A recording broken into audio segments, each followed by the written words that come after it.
Favor? Aye. Fairwind subdivision. Okay, we put Fairwind subdivision on the agenda because there's a few parents who did not like the fact that we uniformly and consistently applied our transportation throughout the district the same way. And those students, obviously, they lost their busing who are middle school, high school age students. We put this on the agenda so that they had an opportunity to speak. They said they were going to come. Are you here to speak on behalf of the Fairwind subdivision? Okay. So they're not here, and we can skip this. I'd put it on the map. That's as far as I walked. It's almost the exact distance I walked in middle school Yeah, when I was a kid. I lived. I enjoyed it. Yeah. I walked middle school too. Same here.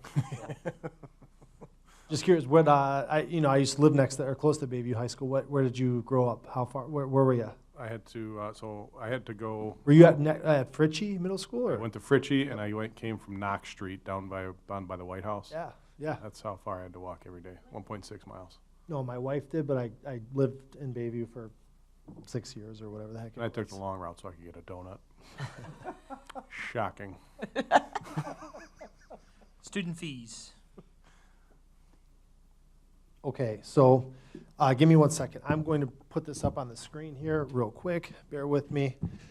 We brought student fees to the Finance Committee here in April or May. I think it was May.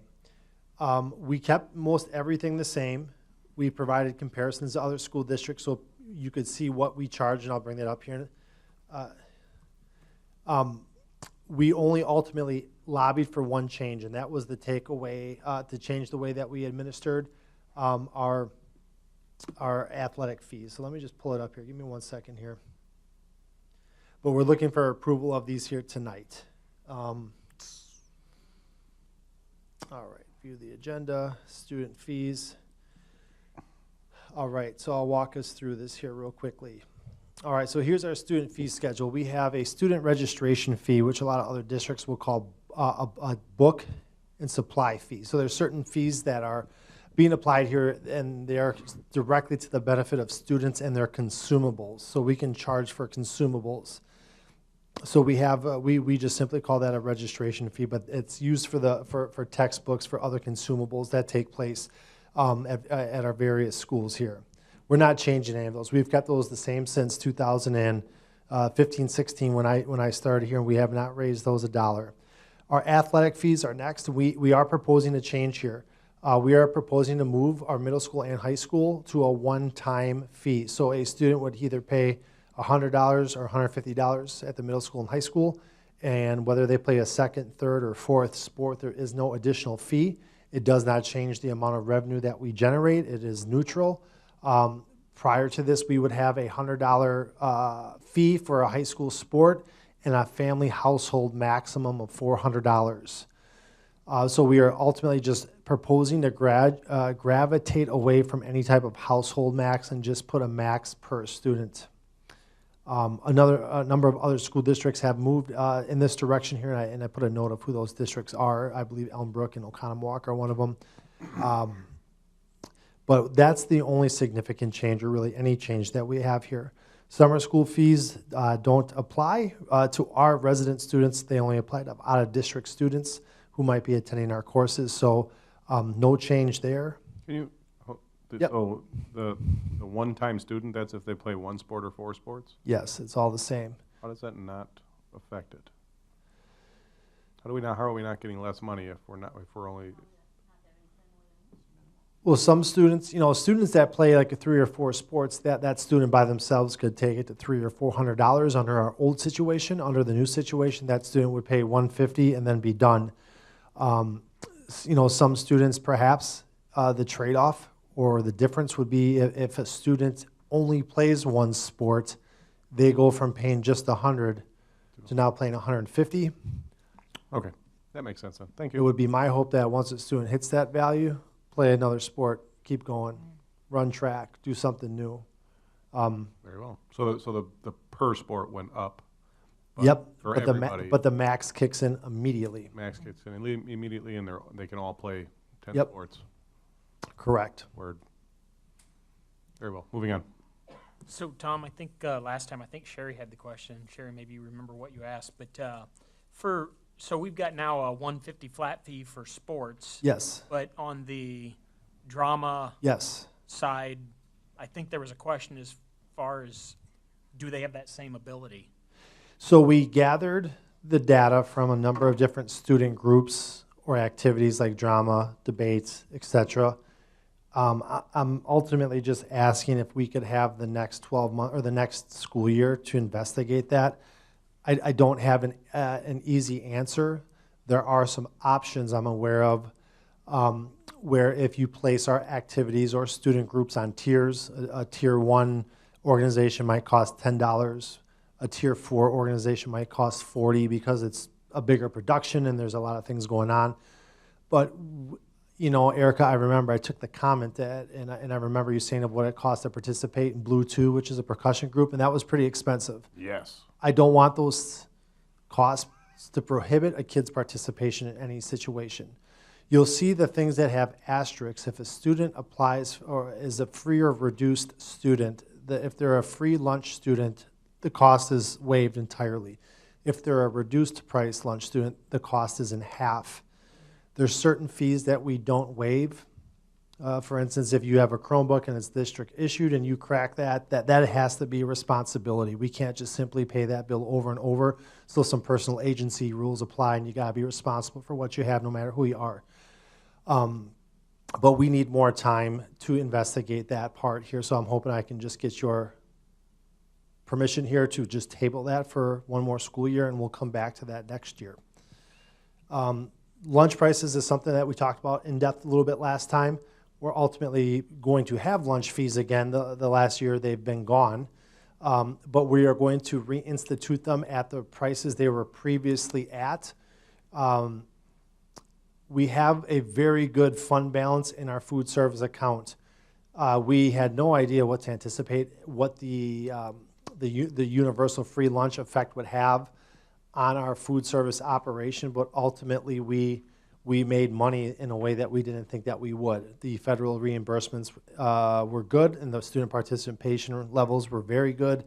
And we're not trying to earn money. We're not trying to make money, but we're also not trying to go into the red or to the negative. So we are going to reinstitute our lunch fees at the existing level, at the pre-existing levels before lunches became free.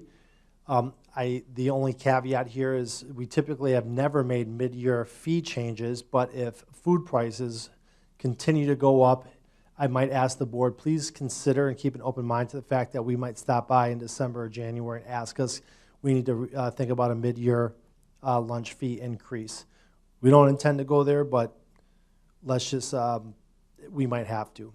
At this time, I propose, even if we operate at a deficit in the lunch fees, that's okay because we can handle that, and then maybe we bump it up by 10 cents or 15 cents next year.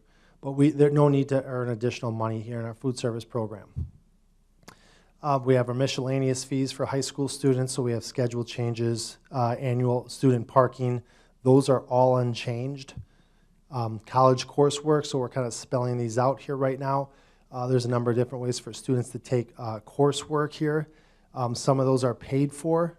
The first three that have those double asterisks, those are paid if the student passes it. If they fail or drop out after the deadline, then they have to pay the cost of that course.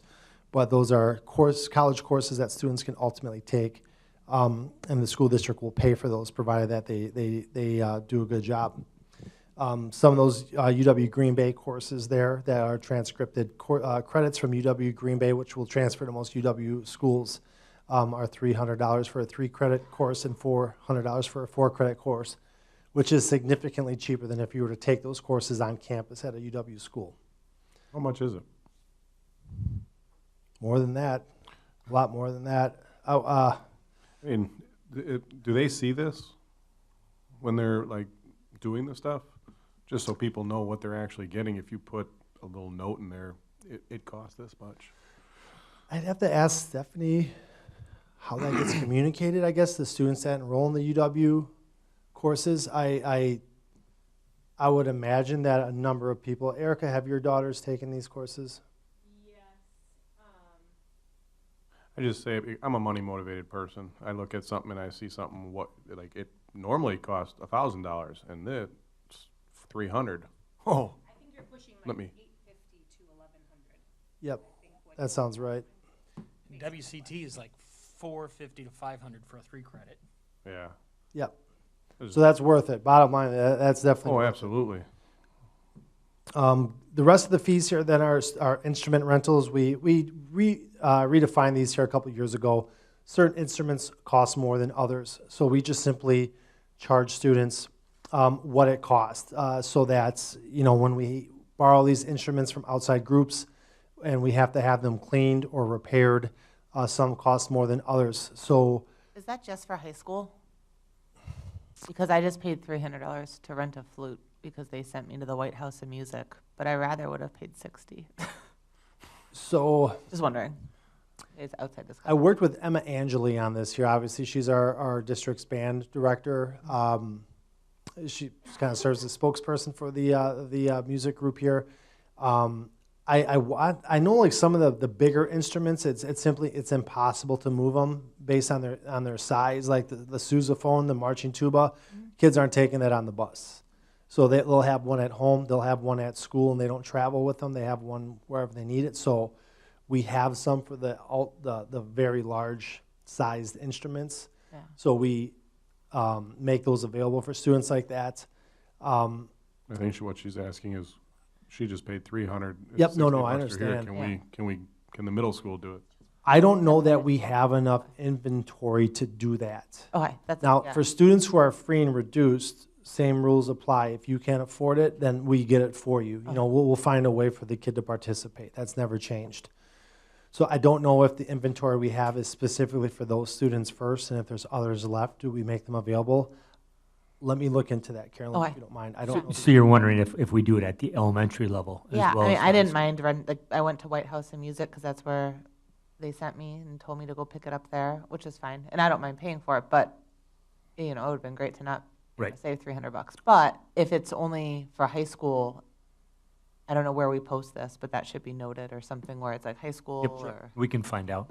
Also, And- side note, that place is really good. My kid jacked up his drum stuff, and they worked with me really well. Yeah. The White House of Music? Yeah, Yeah. yeah, he spray painted it somehow. Who knows? What, Somehow. He did a Hey. number. yeah, he did a real number on those things. They're like, we can clean that up. Like, they're good people over there. Good. Okay. We have a couple other music uniform rental fees and other music fees that pertain to private lessons and whatnot. But everything is staying the same except for the athletic fees converting to one-time fees. So we are hoping to get permission tonight here so we can communicate this now as parent registration begins in mid to late August, that we can post this to our website now, but by and large unchanged with the exception of the athletic fees. Do you need a motion to move this to the full board then, Yes. or just a motion to approve it? To the full board. All right, I'd like to make a motion, we move this to the full board for approval. Second, All in I favor? win. Aye. Aye.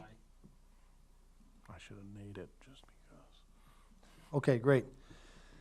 Next thing we have is the SOAR location. I guess simply just notifying you and Sean. Did you share emails with the board? I guess about obviously we are no longer able to work at Lily and Rose. That is just a option that's gone away.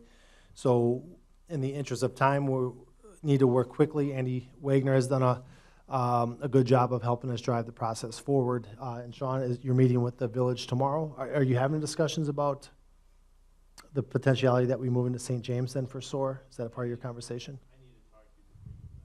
Okay. But yeah, yes, We're just notifying you and telling you that we don't have the right to stay at Lily and Rose. That's a gone option. So in the interest of time, I think ideally we would always check with you guys to say, hey, we're going to move to this location. We need your blessing. Right now, we just need to go. We're short on time. Right. So we're just more or less informing you of that right now, and I hope you're good with that. Yep. Word. All right. Fund 46 and 73? Yeah, all right. So if it's all right with you, I would actually like to hop down to the executive session piece, which I only think will take maybe 10 minutes unless you guys have a lot of questions. But we talked about stipends, and this conversation relates to our fund balance we're leaving behind from the 21-22 school year. So I'd actually like to talk about that first and then come back to the Fund 46 and 73 transfer. Is that all right if we can do that? So I make a motion, we go into executive session. Second. All in favor? I, Aye. Roll call.